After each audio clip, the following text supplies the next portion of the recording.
আমরা দেখাইতেছিলাম custom font কিভাবে ব্যবহার করা যায়। যে আমরা একটা কাস্টম ফন্ট ব্যবহার করব, সেক্ষেত্রে আমরা এখান থেকে একটা ফন্ট চুজ করি। এই ফন্টটা আমরা ব্যবহার করতে চাচ্ছি। এই ফন্টটা সাধারণত গুগলে নাই, গুগল ফন্টে নাই। তো গেট দিস ফন্ট এখানে গেলে এটা কি ফ্রি নাকি পেইড? ওকে, সরি, আমরা ডিএ ফন্ট থেকে ডাউনলোড করব।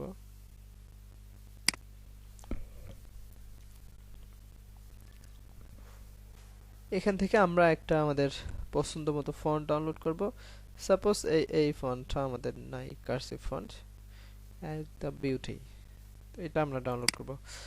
ওকে, ডাউনলোড করার পর এই ফন্টটা আমরা কিভাবে আমাদের ওয়েব পেজে ব্যবহার করব, এটা আমরা ব্যবহার করব আমাদের welcome to my website heading. এরপর আমরা সেকেন্ড আরেকটা হেডিং ব্যবহার করব, সেটা আমাদের সবার পরে ইউএল এর নিচে আমরা একটা ডিপ নিব, ক্লাস দিব হলো সেকেন্ড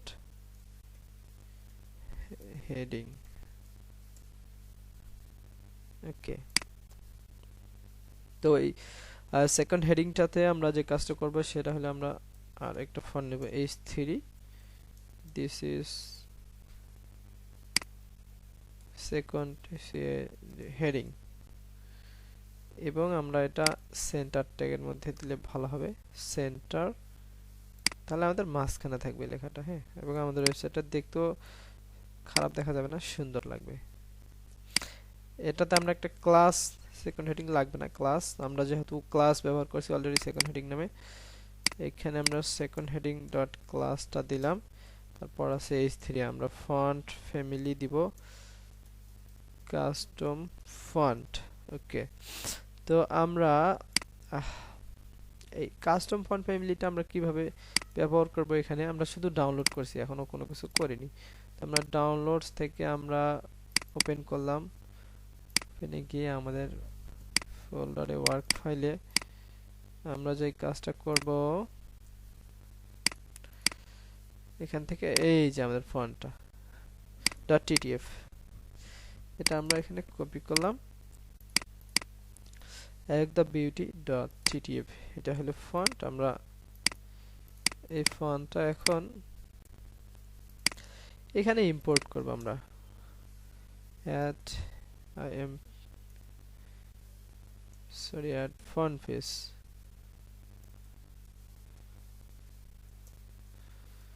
ফন্ট ফ্যামিলি আমি দিলাম, কি ফ্যামিলি দিছিলাম, কাস্টম ফন্ট,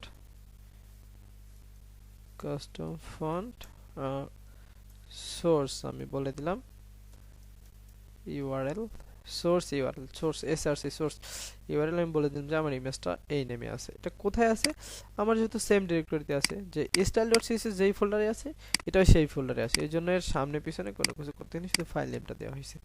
ওকে, তো আমার এখন এই কাস্টম ফন্টটা পাওয়া উচিত, তাই নয় কি? ওকে, আমি একটু রিলোড দিয়ে দেখি। হ্যাঁ, দিস ইজ সেকেন্ড হেডিং, এবং এখানে কোন ফন্টটা পাইছি আমরা একটু দেখি। আমাদের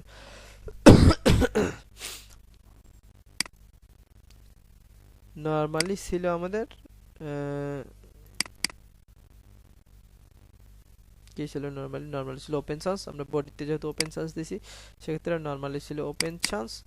আর আমরা যখন ফন্ট ফ্যামিলি কাস্টম ফন্ট দিলাম, কাস্টম ফন্ট ইম্পোর্ট করলাম, এটা আসলে পাইনি, যার কারণে এরকম দেখাচ্ছে।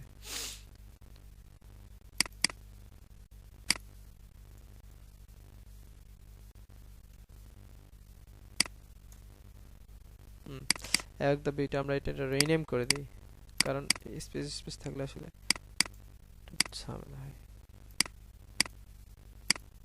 তো আমাদের স্টাইলটা পেয়ে গেছে এবার। হ্যাঁ, বুঝতে পারছেন আশা করছি যে ঝামেলাটা কি হয়। আপনাদেরও যদি এরকম ঝামেলা হয় তাহলে আপনারা এই যে রিনেম করে নেবেন, আর ফাঁকা স্পেসগুলো বাদ দিয়ে আন্ডারস্কোর দিয়ে দিবেন, কোটেশন না দিলে কোটেশন দিবেন, দিয়ে এরপর চেক করবেন আমাদের এই যে কাস্টম ফন্ট। তো এটা ছিল কাস্টম ফন্ট পাওয়ানোর খুবই সহজ উপায়। এছাড়াও আপনি আরও এখান থেকে ইম্পোর্ট করতে পারেন। তো আমি সহজ উপায়টাকে আপনাকে দেখালাম। ওকে।